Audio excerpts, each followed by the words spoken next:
ഇടുക്കി ചെറുതോണിയിൽ NCCയുടെ നേതൃത്വത്തിൽ ലഹരി വിരുദ്ധ റാലി സംഘടിപ്പിച്ചു. മുരിക്കാശ്ശേരി പാവനാത്മ കോളേജിൽ 10 ദിവസമായി നടക്കുന്ന വാർഷിക പരിശീലന ക്യാമ്പിന്റെ ഭാഗമായാണ് പരിപാടി സംഘടിപ്പിച്ചത്. ഇടുക്കി ബ്ലോക്ക് പഞ്ചായത്ത് പ്രസിഡന്റ് രാജി ചന്ദ്രൻ പരിപാടി ഉദ്ഘാടനം ചെയ്തു. രാഷ്ട്രനിർമ്മാണം, സാമൂഹ്യ സേവനം തുടങ്ങിയ ആശയങ്ങൾ മുൻനിർത്തി 33 കേരള ബറ്റാലിയൻ NCCയുടെ വാർഷിക പരിശീലന ക്യാമ്പിന്റെ ഭാഗമായാണ് പരിപാടികൾ സംഘടിപ്പിച്ചത്. പുനിത് സാഗർ അഭിയാൻ പദ്ധതിയുടെ ഭാഗമായി ചെറുതോണി പുഴയും സ്വച്ഛതാ അഭിയാന്റെ ഭാഗമായി ചെറുതോണി ടൗണും വൃത്തിയാക്കി. പരിപാടിയുടെ ഉദ്ഘാടനം ഇടുക്കി ബ്ലോക്ക് പഞ്ചായത്ത് പ്രസിഡന്റ് രാജി ചന്ദ്രൻ നിർവഹിച്ചു.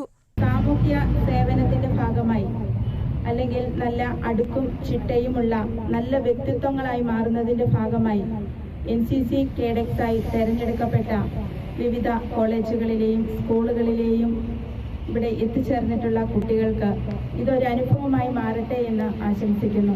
ശേഖരിച്ച മാലിന്യങ്ങൾ വാഴത്തോപ്പ് പഞ്ചായത്തിലെ ഹരിതകർമ്മസേനയ്ക്ക് കൈമാറും. ജില്ലയിലെ 43 സ്കൂൾ കോളേജുകളിലെ 600 NCC കേഡറ്റുകളാണ് പരിപാടികളിൽ പങ്കെടുത്തത്. പരിപാടികൾക്ക് 33 Kerala battalion NCC administrative officer lieutenant colonel Thomas കുട്ടി, സുബൈദാർ മേജർ എന്നിവർ പരിപാടികൾക്ക് നേതൃത്വം നൽകി. Kerala vision news, Idukki.